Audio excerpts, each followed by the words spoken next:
ಅಡಿಗೆ ಮಾಡುವ ವಿಧಾನ. Carrot, onion, garlic, chilli, soya sauce, ginger garlic paste, sauce ಹಾಗೆ ಸಾಲ್ಟ್. ಫಸ್ಟಿಗೆ ನಾವು ಒಂದು ಪ್ಯಾನ್ ಇಕ್ಕಿ ಅದಕ್ಕೆ ಆಯಿಲ್ ಹಾಕೋಣ. 1 2 to 3 ಟೇಬಲ್ ಸ್ಪೂನ್ ಅಷ್ಟು. ಅದನ್ನು ಹೀಟ್ ಆದಾದಮೇಲೆ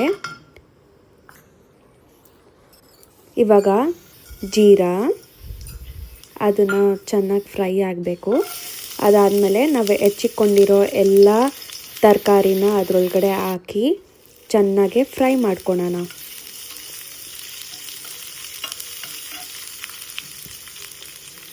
ಅದು ಆದ ನಂತರ ನಾವು ಇಲ್ಲಿ ಗಾರ್ಲಿಕ್ನ ಹಾಕಿ ಫ್ರೈ ಮಾಡ್ಕೊಳ್ಳೋಣ. ಹಾಗೆ ಚಿಲ್ಲಿನ ಹಾಕ್ಕೊಂಡು ಚೆನ್ನಾಗಿ ಬಾಡಿಸ್ಕೊಳ್ಳೋಣ.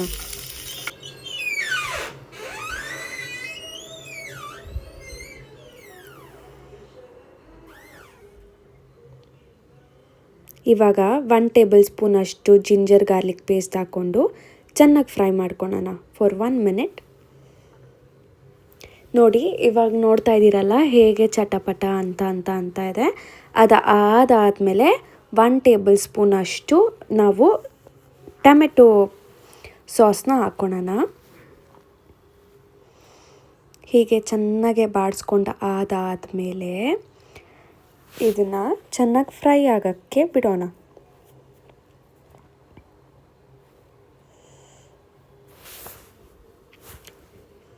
ಇದು ಆದ ನಂತರ ನಾವು ರುಚಿಗೆ ತಕ್ಕಷ್ಟು ಉಪ್ಪು ಹಾಕಿ ಚೆನ್ನಾಗಿ ಫ್ರೈ ಮಾಡಬೇಕು.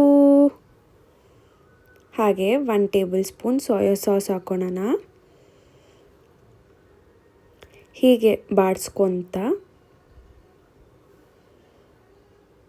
ಇವಾಗ ಲೋ ಫ್ಲೇಮಲ್ಲಿ ಇಟ್ಕೊಳ್ಳೋಣ. ಅದು ಸ್ವಲ್ಪ ಬಾಯ್ಲ್ ಆಗಲಿ. ಇವಾಗ ನಾವು ರೈಸ್ ಹಾಕ್ಕೊಂಡು ಫ್ರೈ ಮಾಡುವ.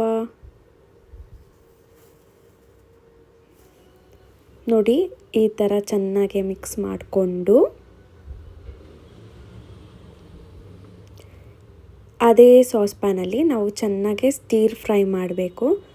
ಇವಾಗ ನೀವು ನೋಡ್ತಾ ಇದ್ದೀರಾ ಹೇಗೆ ಚೆನ್ನಾಗಿ ಮಿಕ್ಸ್ ಮಾಡಬೇಕು ಅಂತ. ಇದೆಲ್ಲ ಚೆನ್ನಾಗಿ ಮಿಕ್ಸ್ ಆದಾದಮೇಲೆ ಲಾಸ್ಟಿಗೆ ಕೊತ್ತಂಬರಿಯನ್ನು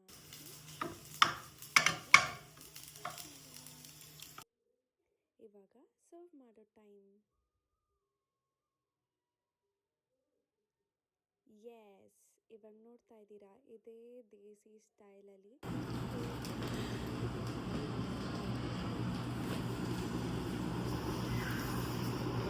ಅಮ್ಮ ಬನ್ನಿ ತಿನ್ಬಿಟ್ಟು ಟೇಸ್ಟ್ ಹೇಳ್ಬೇಕು ಹೆಂಗಿದೆ ಅಂತ.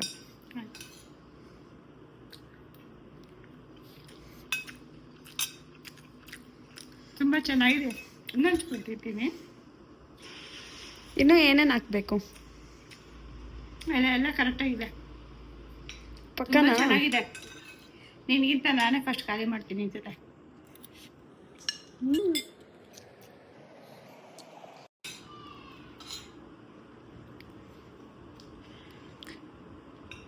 ತುಂಬ ಚೆನ್ನಾಗಿದೆ. ನೀವು ಮಾಡ್ಕೊಂಡು ಟ್ರೈ ಮಾಡಿ, ತಿನ್ನಿ, ಲೈಕ್ ಮಾಡಿ, ಶೇರ್ ಮಾಡಿ, ಕಮೆಂಟ್ ಮಾಡಿ.